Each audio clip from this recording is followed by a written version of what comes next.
This is Sports Charlotte, the podcast about sports in Charlotte. My name is Herb White. I'm editor in chief at the Charlotte Post. This is Cameron Williams, who is staff reporter at the Post. It is Friday, October 31, 2025. Another episode on Halloween. And this one has nothing to do with football. Thankfully, I guess, maybe. Yeah. But it just It does have something to do with football. Not of the American variety. No, but football. Yeah, and you talk about intersectionality. Everybody's playing this time of the year. The high schools are in swing. The professionals are in swing. The collegians are in swing. Football, basketball, soccer, all going strong. Hockey, yeah. High school basketball starts in a week. This is nuts. College basketball too, yeah. College basketball. Oh my gosh, next week is the Dickie V. Is Charlotte men's and women's home opener. Good gracious. Yeah, there's a lot going on. But for this episode's purposes, we're going to talk hoopage in football. So we will start. Hoopage of the professional kind. Yes. And so we will start with Charlotte FC, which is in jeopardy of having its season in this weekend when they go to New York to play NYCFC. They took one on the chin. Everybody else in the MLS playoffs who had a home date for the first game in their series won, except Charlotte FC. And Charlotte can't have anything nice. It appears so. Look, this game, well, other than the fact that I started hearing conversations about vacation plans and all this other stuff up in the press box because the game was so boring. Well, I'll be honest. Neither team, I think, both ended up with 4 shots on goal. Something like maybe New York might have had 5, but it just wasn't a very high-paced game. It seemed to be a lot of dribbling and passing around the midfield area, and the attempts generated really by both teams weren't that great of looks. So overall, it was a snoozer. I mean, yes, New York just really dribbled right past the defense and found bottom right corner of the net and in a goal that couldn't have been any easier. I mean, you might as well have just lined them up for a penalty kick. Well, where was I don't understand that. I mean, because it was almost like 2 defenders are here. It's like, oh, somebody else will stop him. It's like, step right on through and take a crack at us. Well, see, manager Dean Smith said that, I mean, the defenders must have thought that he was going to go for, a pass, either, a crossing pass or something. But I'm like, dude's sitting there right in the middle of the goal. He's not passing that thing. And he's like point blank. Yeah. Why not? And so, yeah, I mean, it was a bad goal to concede, no less, and Dean Smith said that. But the lack of offensive explosion, and yes, it was a better second half overall for FC or Charlotte FC because they're both FC, but Charlotte FC, and so you could look at it and say it was a decent second half, but you're still not getting great look. Their attempts on goal that were saved were shots from relatively long distance. They had one close, I think it was a header attempt inside the box that it was. I mean, it's pretty much right to the keeper, so it wasn't that much of a dangerous attack. The keeper didn't really have to move that much, so it was a disappointing match overall. What was surprising, however, was Dean Smith, while he addressed some of the offensive issues and just some of the lackadaisical play, he called out MLS. He's like, by the way, MLS, thanks very much for a Tuesday night game. That was very nice of them. That was a bit disappointing to be on a Tuesday night. The weather wasn't great, and there were no games Saturday. But now we have to go to New York and get a result there. Cool. Play the game. Yeah. I mean, that's my point. It's like, yes, it's cold, it's rainy. You don't have your full capacity worth of fans. Big whoop. Go out there and get a result. I mean, you can't use those as fallback crutches, if you will, because there are a lot of teams that don't have as many fans show up on a regular basis as FC does. So just go out there and play your game. And he said one thing that kind of caught my ear too. Is he didn't think the team handled the pressure of being a home team in a playoff game. And I'm like, on the contrary, isn't there less pressure since you are at home with the fans on your side? But I don't know. I guess he saw something different in that. But he is confident that they can go get a result in New York. Although the regular season they lost in New York. Mm-hmm. But I mean, yeah, the writing's on the wall. If they don't get a win there, whether it be in regular time or PKs, season's over. Yeah. And quite frankly, another disappointing way to end the season. Kind of last year when they played, it was Orlando. I know we were texting, FC went up or whatever, and then you're like, oh, Orlando got to go. Oh, they scored again, and they won in stoppage time, and I was like, what in the world? Yeah. So they just found ways to lose. But that was a best of 3, and Orlando had the home pitch advantage. They did. And so this time around, Charlotte had it. But you can't lose the first one. No, that's a disaster. And the odds are not on Charlotte's side when it comes to this. But they do have the upper hand in the fact that they will have Wilfred Zaha back. Zaha, our favorite player. my favorite player to say his last name, that's for sure. Zaha. And I don't think you can underestimate the value of getting him back. No, you can't. Now, he obviously lost his cool in the regular season finale and had to sit out because of red card accumulation. And it wasn't the same team on the attacking end with him out, and you're already missing Pep Neal. This is a hobbled offense. Mm-hmm. And with Zaha out, it makes it even worse. And so they need to have somebody in there who is capable of not only scoring goals, but commanding the defense's attention. And Zaha leads Charlotte in total goal contributions this season. He's proven to be more than willing as a passer, and he certainly knows how to find the net. And I think that it will be a different Charlotte team that takes the pitch against New York City. I believe Pep Beal leads in total goal contribution. He's got 10 goals and 12 assists. Okay, but so Zaha was 10 and 10. Okay. So close. I mean, close. Nonetheless, not having those two players, underlying point, that's crucial. Right, but I'm talking about in terms of what they can actually put on the field. Yeah. So that's where they are going to have to find a way to generate some goals, because obviously Tuesday was not very good to look at. That offense was very disjointed. It didn't find ways to connect, and even conceding that one goal was one too many. Yeah. And it's just it's do or die, which is kind of like what any good team that faces that is going to have to come up with an answer. I want to see more from Tokomati as well. Mm-hmm. He starts, only has 2 shots. I don't want to say a non-factor, but he didn't. The lack of aggression from the whole team, but especially him, just seemed to really be the ultimate downfall. There was not a lot of push. Even when they were controlling possession in the second half, it was a lot of almost patty cake. Here, pass here, pass here, pass. They couldn't get anything behind the New York defensive line to where anything good was able to be created. Now that Zaha's back, I think that may change. I think you got to get 2 goals. I think it needs to be 2-1, 2-0. You got to get 2 goals and put the pressure on them and do it early. Don't let them score first and then play catch up. Go out there, score before the 20th. I know that's asking a lot in MLS.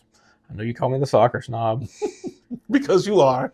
Okay, well, to each their own.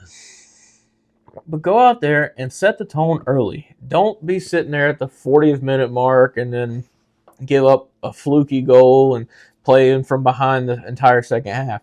Set the tone early, make them play from behind, and I think that's going to be the biggest key is if you get a team on their heels and forcing them to push the action, it could lead to mistakes, it could lead to easy runouts on the offensive side.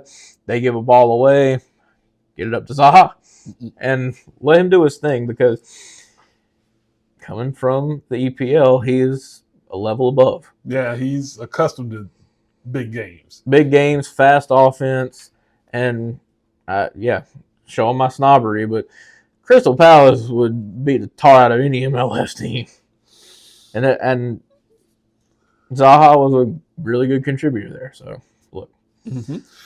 And it is still amazing to me that for professional athletes,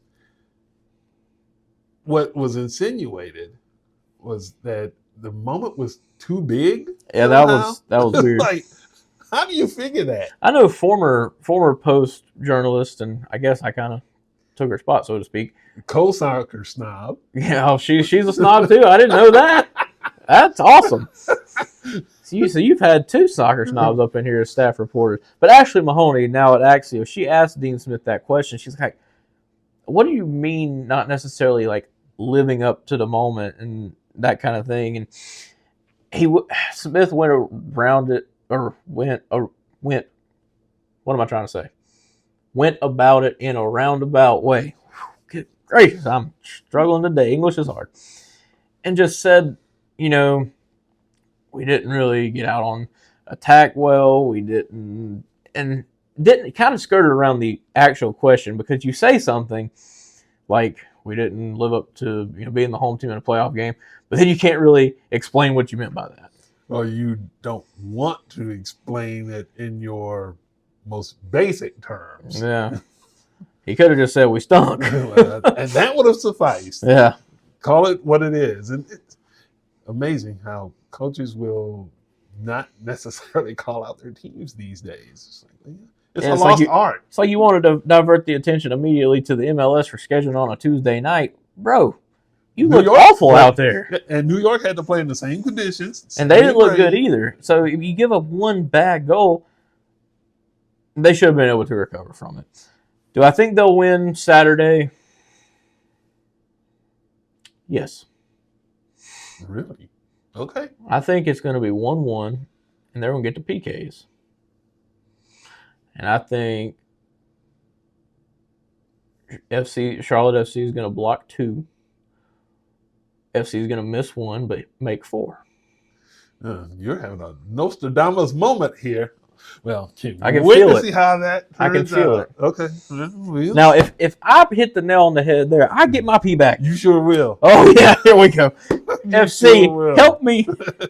Yeah, because otherwise, he's going to be P-less some more. I don't lose 1 for that. That's like a 1 in a million chance that exact result happens. Oh no, I'm just saying you'll be status quo. I'm triple P. Yeah. I'm triple P. Yeah. So, but anyway, enough of the football. Yes, let's go to the basketball. Well, hold on. Before we transition, what's your prediction? P-less guy. Well, Zaha coming back will be massive.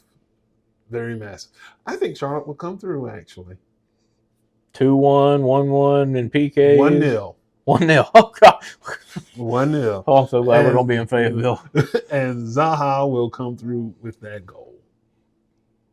Okay. Or he will score or assist on that goal. Yeah. He will have a hand in that goal. Now, maybe that's an Ashley Westwood thing that he'll score, but Zaha will have a hand in it somehow. Or a foot in it. Don't want to get a hand in it. That'd be handball. Or his noggin. Yeah. Or his noggin.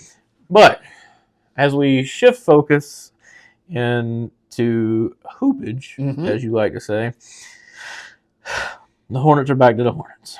Yeah. Well, they're 2-3. You shouldn't have lost the game against the 76ers. Okay, let me go in for a second.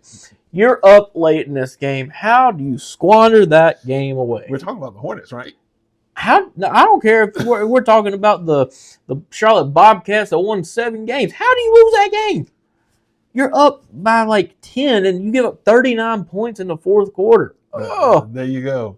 It's a massive fourth quarter collapse. And for a team that is supposedly built around some specific defensive principles, obviously they forgot them all in the fourth. yeah. So, But see, then they bounce back. They score 44 points in the third and fourth quarter against the Wizards. And LaMelo Ball has an all-world game. 38 points, 13 rebounds, 13 assists. Okay. and then they turn around. And they lose the last 2. Yeah. And I don't necessarily look when I'm looking at this. The Magic lost the way they got blown out the last 2 games. If they would have stayed competitive, I could almost say, okay, I'd give them a bit of a fair shake. 144 points given up to Miami, and Charles Lee's supposed to be a defensive-minded coach. Hey, sometimes the principle just doesn't fit. This Miami team was supposed to be bad, and all of a sudden they're 3-1. And the Hornets are 2-3, which comes back to my question: should you be satisfied with 2-3, 5 games deep? No, because I think they could have easily started 3-0. You give up that many points in the fourth quarter to Philadelphia, who, quite frankly, you had beat, and the way in which you got, if they were 3-2 and kept these 2 games against Miami and Orlando back-to-back competitive, then I would have said, yeah, the Hornets are in a good spot. I know not having Brandon Miller hurts, which we know the injury bug seems to get the bugs every year. Yep. But you've got pieces around this team now that could have kept them in these games. I mean, you got to figure they've yet to play a team that's like really good. Yeah. And so, no, they're not in a good spot. You got the Timberwolves tomorrow. No Anthony Edwards, but they still got Julius Randle. They still got players on that team that, quite frankly, I don't see Charlotte winning that game. I hope I'm wrong. Like I've mentioned in podcasts before, it's nice to cover winning teams. But they got to stay miserable. But they've got a back-to-back. They will play Saturday and Sunday. You got to split them. However, you can do that. If you win both of them, great. Then I'm not going to retract my statement and say they're in a bad spot. But if you win these games against Minnesota, it's Utah. Then I'll be like, okay. Then they play New Orleans and Miami again. 2 winnable games, but they'll play Los Angeles with Luka Doncic back. Yikes. And Austin Reeves. And Austin Reeves, Rui Hachimura, DeAndre Ayton. I mean, they're a good team. Then you got Milwaukee twice and Oklahoma City. Oh, poor Bugs. Hey, against this defense, Shai Gilgeous-Alexander can have 60. Obviously, defense is an issue right now. 123, 144, 113 in a win, 125 in a loss, and 117 to Brooklyn. Yeah. Ouch. Yeah, there's that. And obviously they have to be able to pick up the defensive pace in order to become a more sound team. Offensively, I don't necessarily think they have any problem scoring. No. Because they're going to get up and down. Well, you only scored 107 against Orlando. And Orlando, while they're decent defensively, I thought Charlotte could eclipse 115 pretty easily in this game. Not the best game for LaMelo Ball. I mean, Colin Sexton led the team in scoring.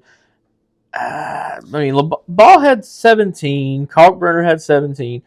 But Sion James actually started this game, which I thought was interesting. Yeah. It was interesting. He had 8 points, 4 rebounds, 1 assist. But LaMelo had 13 assists again, so he's doing his point guard thing, and he's not necessarily having to score as much. But you lost 123 to 107. Maybe LaMelo needs to kind of carry the torch scoring too, while Miller's out at least. Yeah.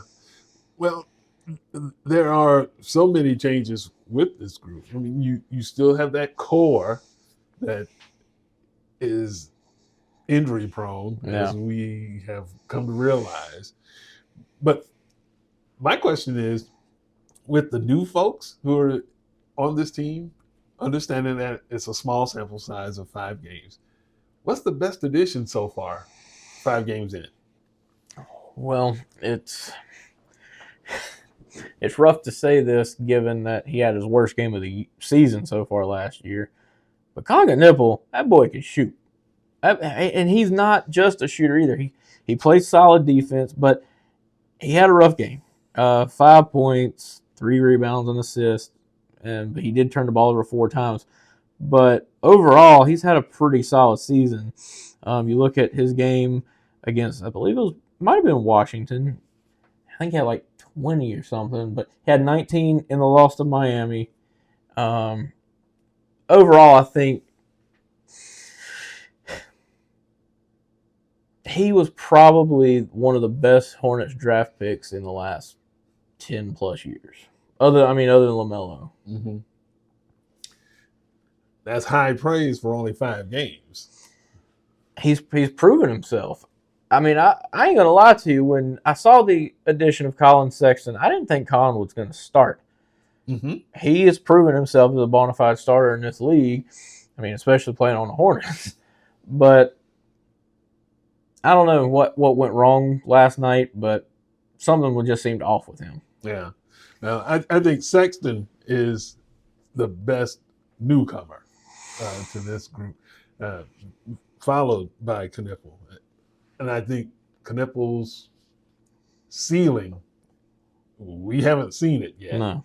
And if the Hornets come up with another poor season, hopefully it won't beat the competitiveness out of him, because losing has a tendency to compound itself. But you would hope that for the sake of the franchise, that he starts to climb towards that ceiling and help the team along the way. You can't underestimate health either. And Brandon Miller's absence is a real drag on what it is that the Hornets are trying to accomplish on both ends of the floor. So I don't think you're going to underestimate that. But for Pete's sake, defense is a team sport as well. So it would help to actually do that. Yeah. Ryan Kalkbrenner has been really impressive. He has. You talk about defensively, he's not the most athletic center in the world. Far from it. But he does enough, to protect the rim that you shouldn't be giving up 144 points to Miami Heat. Mm-hmm. I think something else is going wrong in that regard. But, just speaking of Con, I mean, he came in, and I don't know how much people were really expecting out of him. And for him to be a 14-4-2 guy, I mean, obviously the last game only scoring 5 hurt that average quite a bit because he's coming off a 19 and a 20-point game, and I think 16 or 17 before that. So his average was much higher than just 14 prior to last night. But I think he was a surprising pick to go as high as he did, but fitting. Mm-hmm. I think he will prove his worth if he's healthy and the development continues. But again, do you think he could be? Hornets. Do you think he could be a 20-5 guy? Oh yeah. Well, yeah, no doubt about it.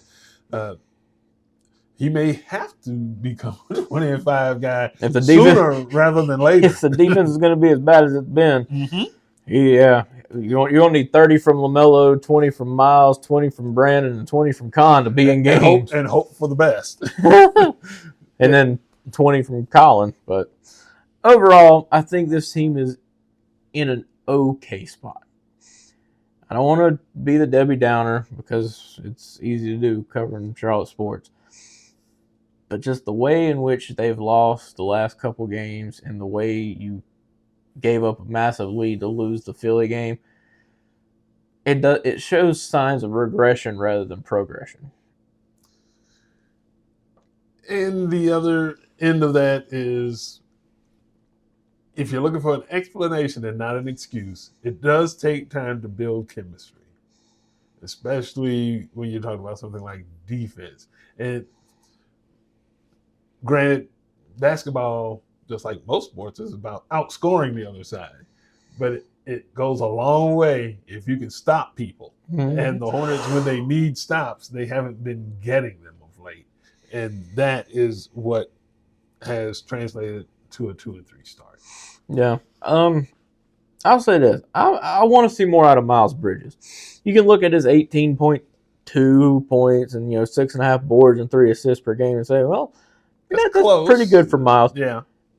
He's shooting 38.5, 39%. Yeah. Yeah, he's taking more long range shots, but if that's not necessarily your shot, look to get to the rim a little bit. Out of a small forward, power forward, a 3 or 4, if he could be somewhere around 44 to 45%, that'd be a lot better. Really good efficiency. And you're talking about at that size, if you're, because he could go anywhere from 3 to 4. Mm-hmm. And maybe even a 5 if you're trying to go small. I mean, he's got the bulk. He's 6'7", but he's 225, 230. Yeah. But people might say I'm splitting hairs and saying, "Oh, you're going from 39% to 44."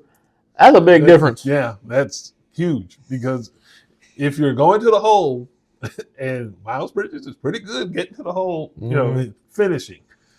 So if you can get more of those dunks, more of those layups, obviously those are points that you're more likely to be able to appreciate as opposed to a bunch of threes that you're missing. I'm still waiting for the return of Grant Williams. I think he would help. I think he's going to help a lot. You talk about 44%. His field goal percentage last year, 43.9. And he lives for the paint. And he does, the middies. But he's also got a relatively silky smooth jumper too. Mm-hmm. At around 11 points per game, 5 rebounds. Adding one of those complementary pieces to the puzzle is going to go a long way for Charlotte. Yeah, and Grant is more of a glue guy. Yeah. He doesn't require a whole lot of touches, but he does the dirty work in terms of rebounding, finding the open teammate, getting to the basket, and just keeping everybody else engaged. Yeah. And so I think that the sooner he can return, the better off this group will be. So, as we wrap this old potty up, what do you think their record is going to be per se in the next, let's just say, we'll say 5 games, okay? 2 and 3. So they'll be 4 and 6 after 10. Okay, so their next 5 games are Minnesota, Utah, New Orleans, Miami, and LA. Mm-hmm. Who are they beating? Utah. And who are they losing to? Let's see, Utah and Miami. Okay, so they're losing to Minnesota, New Orleans, and LA. Yeah. Minnesota's without Anthony Edwards. It doesn't matter. Okay. Doesn't matter. And wait. I'm going to say 3 and 2. Yeah. I think I they're can beating. see New Orleans could be. That's what I'm thinking. I think they'll probably lose to Minnesota because, like you said, it probably don't matter. But I think they're going to beat Utah, New Orleans, and Miami. Yeah. The Miami game might be the one that flips into the other column. But I mean, they did lose to them 144 to 117. But yeah. So that's I don't see that happening again. 2 and 3, 3 and 2. Obviously, you want the 3 as in terms of wins. Mm-hmm. But starting at that LA game, just look at their 4 games. LA, Milwaukee twice, and Oklahoma City. Well, you will get a good measure of how far you've come or how far you have to go. I mean, it's like, I don't know if I said it before we started the podcast or after, but Shai Gilgeous-Alexander for the Thunder could put up 60 on this team and a lot of others in the league. Yeah, and really there's no defense against him. No, because anytime he drives to the lane, whistle. There was a graphic. It was him driving to the basket, but he's wrapped in bubble wrap. I was like, that's a good one. Yeah. But at any rate, I'll break this down again because I just love doing it. Go right ahead. If you enjoy our Charlotte FC reporting from this guy, myself, a few times here and there, and Mr. Goldberg. Steve Goldberg. Good people. Mm-hmm. and my Hornets reporting, and occasionally Herb will jump in there and go to a game or two to get your buzz bucks for the new concessions and the way they do the media food now. Oh boy. Well, that's fun. That turkey sandwich was hard as a brick because they don't cut it. They don't make it fresh anymore. They put them in boxes and you take it down the. Okay, I digress. Hey, do the best you can. That's right. But go to charlottepost.com. Up at the top, on the right side, you will see donate and subscribe, and even our events. So if you want to stay in tune to what events we've got coming up on the schedule, you can also click events. But we really want you to click that subscribe button or the donate button. But subscribe, get our reporting, help us help you, because while the journalism is free to consume, not necessarily free to produce. We got to eat. So do that for us, as well as subscribe to the sports newsletter. Comes out every Thursday, which was yesterday, our normal potty time, but this guy was teaching a class yesterday, or speaking to a class. So we did it today on Friday. But for everyone here at the office in beautiful Derrida, that's Herb, the EIC. I'm Cam, the staff reporter. Have a happy and safe Halloween evening.